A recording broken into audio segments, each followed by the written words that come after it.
చెత్త సేకరణలో bulk garbage పద్ధతి నూతనంగా ప్రవేశపెట్టి ప్రభుత్వం పారిశుద్ధ్య కార్మికుల పొట్టకొడుతోందని పారిశుద్ధ్య కార్మికులు నిరసన చేపట్టారు.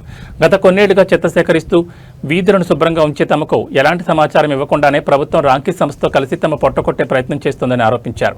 ప్రభుత్వానికి వ్యతిరేకంగా నినాదాలు చేశారు. ఈ సందర్భంగా కార్మికుల నాయకుడు రంగనాయకులు మాట్లాడుతూ ప్రభుత్వం రాంకీ సంస్థతో కలిసి తమ పొట్టకొడుతోందని, గత 3 రోజులుగా తాము నిరసన చేస్తున్నా కూడా ఇప్పటివరకు అధికారులు తమ డిమాండ్లు పట్టించుకోవడం లేదని, తక్షణమే ప్రభుత్వం స్పందించి తమ డిమాండ్లు నెరవేర్చకపోతే రానున్న రోజుల్లో పెద్ద ఎత్తున ఉద్యమం చేస్తామని హెచ్చరించారు.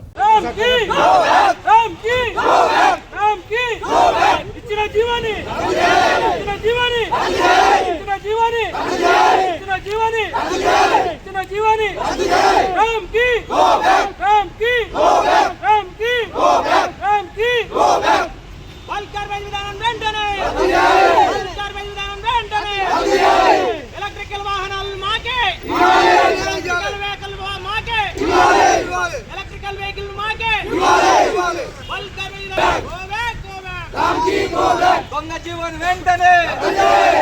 ఇక్కడికి వచ్చిన మీడియా మిత్రులకు అందరికీ కూడా నా యొక్క నమస్కారాలు. నా పేరు రామాంజనేయులు. మల్కాజ్గిరి సర్కిల్ నిర్మిట్ డంపింగ్ దగ్గర ఈ యొక్క నిరసన కార్యక్రమానికి కొనసాగిస్తా ఉన్నాం. ఇప్పటికీ 5 రోజులైంది మేము నిరసన తెలియజేయబట్టి. డంపింగ్ యార్డ్లలో చెత్తను కింద పోసుకుంటూ డ్రామ్కి సంబంధించిన బిన్స్లలో పోయకుండా నిరసన తెలియజేస్తూ ఉన్నాం. కానీ ఇప్పటి వరకు అయింది అధికారులు, మున్సిపల్ అధికారులు ఎవరే కానీ చర్చలకు ఆహ్వానించిన దాఖలాలు ఎక్కడా లేవు. ఇక్కడ ఈ జీవో యొక్క ముఖ్య విషయం ఏంటంటే బల్క్ గార్బేజ్ విధానాన్ని తీసుకురావాలని ప్రయత్నం చేస్తూ ఉంది. ఎంఎంసీ కానీ, జిహెచ్ఎంసీ కానీ, సిఎంసీ కానీ, ఈ 3 కార్పొరేషన్లో ఉన్నటువంటి కమిషనర్లు ఈ బల్క్ గార్బేజ్ విధానాన్ని తీసుకురావాలనే ఉద్దేశంతో ముందుకు రావడం వల్ల మేము చేస్తున్నటువంటి ఒక పనిని కోల్పోయే విధంగా ఉందని మేమందరం భావించి ఇక్కడికి ఈ నిరసన ఒక కార్యక్రమం తెలియజేస్తా ఉన్నాము.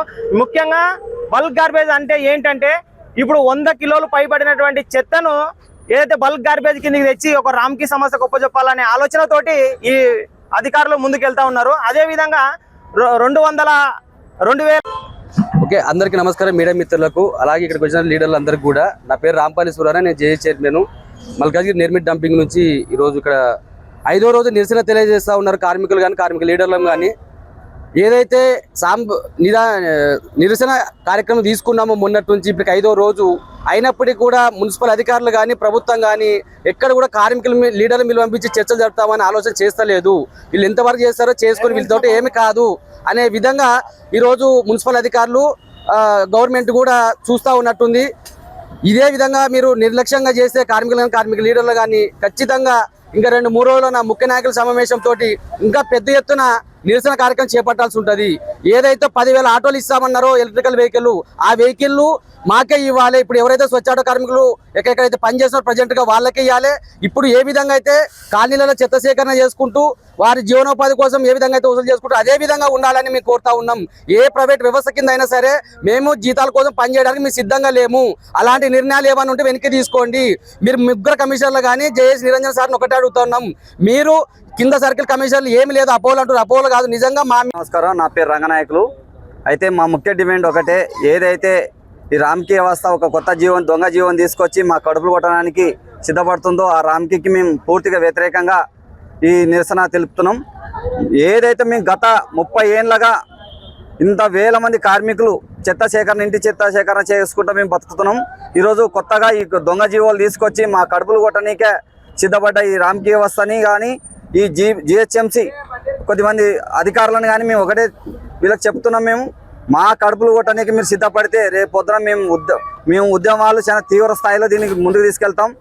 కానీ ఇప్పటిదాకా మేము 5 రోజుల నిరసనలో ఒక లీడర్, ఒక ఆఫీసర్ కూడా వీళ్ళతో మాట్లాడాలా, వీళ్ళ బాధలు వినాలనే ఓపిక ఎవరికి లేదు. అయితే మాకు తెలిసిన సమాచారం ఏంటంటే, వాళ్ళ చెత్తోళ్ళు వాళ్ళతో ఏం మాట్లాడతావు, వాళ్ళు వస్తే వాసన వస్తుంది ఆఫీస్కి అని మాట్లాడడం జరుగుతుందంట. కానీ ఈ విధంగా మేము తెలియపరుస్తున్నాం, అయ్యా మేము బతుండే చెత్తలో మా దగ్గర చెత్త వాసన రాకపోతే సెంటు వాసన వస్తుందా, మేము ఇంటింటి మీరు తిని పడేసిన తీసేసి బతికేటోళ్ళం మేము. మా దగ్గర చెత్త వాసన పోతే ఏమైనా బంగారు వాసన వస్తుందయ్యా, కొంచెం మా బాధలు కూడా విని మా హక్కుల్ని కొంచెం తీరుస్తారని అనుకుంటున్నామయ్యా. మీరు అర్థం